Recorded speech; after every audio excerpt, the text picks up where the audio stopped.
Oh, okay. Thank you. Um, so you said you have questions for me.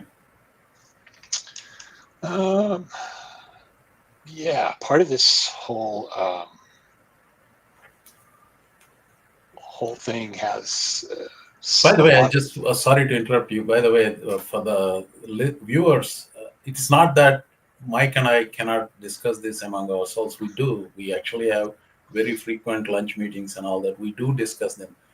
Uh, this question is he just before we started this, he sent me an email. This question I am formulating my answer, but this is for the benefit of the viewers, so you can see how these conversations are healthy.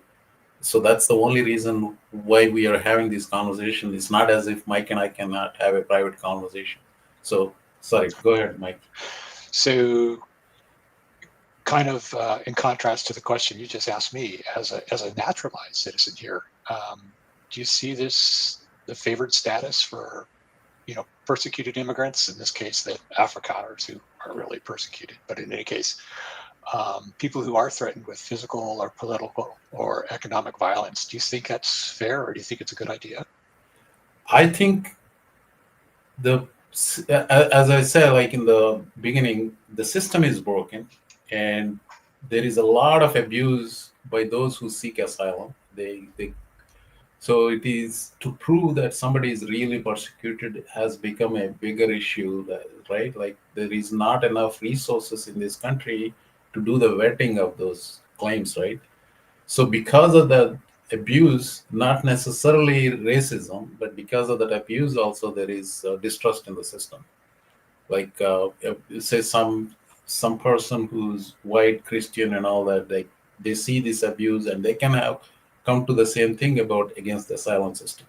I think the intention is good, and then those who are seeking asylum, a good percentage of them, I don't know how many of them are abusing the system.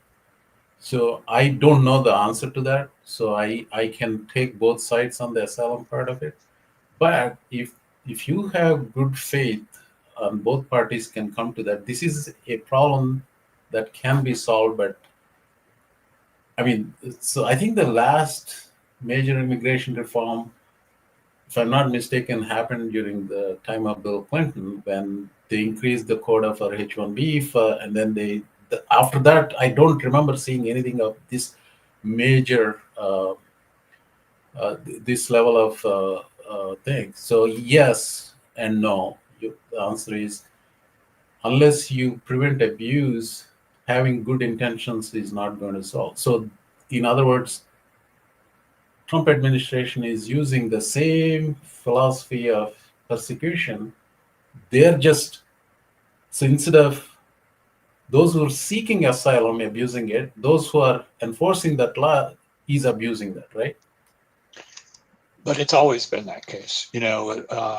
Back in the early 1900s in the U.S., it was the Irish and the Italians who were the groups who were abusing. Um, yeah, So you're saying you cannot prevent it. Well, you cannot prevent it, but you can reduce it, right? you can reduce it. Yeah, Yeah. yeah, yeah. Uh, and there's always going to be immigrants are always going to be looked at with a jaundiced eye to some extent. I mean, that seems to be the way it works in this country, and I don't know that it's different than other countries that I've lived in. So, Yeah. So you have another question. sure. I think there's about 30 nations that have birthright citizenship. In other words, any child born in that country is a citizen of that country, and most of those countries are in the Western Hemisphere. So, do you think restricted birthright citizenship is better than birthright citizenship the way it's done in this country? And part of the reason I'm asking that is because I understand India had birthright citizenship until 2004, and it's now got restricted birthright citizenship, where I think one of the parents has to be already an Indian citizen, or there's some other rules. Okay, so what's that Ronald Reagan line? We says like America is the shining city on the hill, Mhm. and the Indian Constitution was modeled after U.S. Constitution. Quite a bit of it, Indian Constitution was adopted from U.S. Constitution. And one of the reasons I am here is, well, there are a number of reasons: higher education, better prospects. Initially, wanted to get educated, make enough money, and then make things better in India. So for myself and the country. And now that over a period of time, those things changed. But never in my 36 years of being in the United States, well, recently is beginning to question that kind of a naivety, if you will call that, with well, what 31.8 percentage of the voters chose a demagogue as our president. So, and the distrust on this country and its constitution, its adherence to the constitution, came from distrusting the system in a way a demagogue can be the president again and again. Mhm. So, with that, with those caveats, the answer to your question is American system is the best. The fact that there are only 30 countries using this doesn't necessarily mean that the system is bad. And I can explain. I'm not explaining, but I'm saying why India did it. They shouldn't have done it in 2004. So back in 1987 or so, when I first applied for a passport, that was the time LTTE in Sri Lanka was really very active. They were killing people. This is the organization, well, a militant organization that killed Indian Prime Minister Rajiv Gandhi, right? Like one suicide bomber blow herself up while touching his feet. And so what happened during that conflict in Sri Lanka, there is Sri Lankan Tamil speaking Sri Lankans. They were just crossing the, whatever that strait is. They were coming into Tamil Nadu. I was living in Tamil Nadu at that time. I applied for passport in Madras. So they do all the verification back home. They sent a police to verify I'm the person I say they are.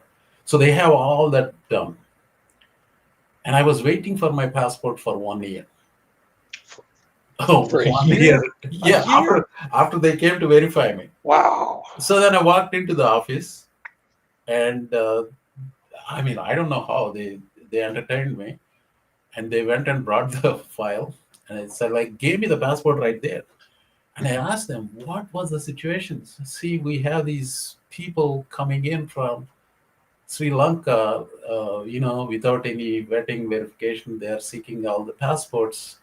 And that's why we were getting very cautious. I mean, this is where it impacted me. So I'm expanding this experience to But it's a people. personal story for you. Yeah, it's personal story for me, but it was a situation where Bangladeshis did the same thing in the Mhm. 70s, Mhm. and some of the Pakistanis were doing it. So I'm not justifying this. They could invest more in this verification process and in ascribing the citizenship and all that. But birthright citizenship should be there in India. That's my take on it. I mean, well, just any democratic country should have it. You cannot have obviously have this in Saudi Arabia like that. So because it's a completely different system of political system. All I right. So I had I no don't know if idea it my answer affected you is so satisfactory. personally. Huh? I had no idea it affected you so personally. Yeah. I mean that's well that's well after waiting for 1 year, I just walked into their office without any appointment, and they gave it to me right there. Thank you, Mike. So thank you for spending this morning with me. And I Well, have I have another regular co-host is also waiting in the green room. okay. Well, I'll thank you very much. It's enjoy the intellectual discourse. Thank you. Bye Talk bye. to I you wish later. you and your viewers the best. Thank you. Bye.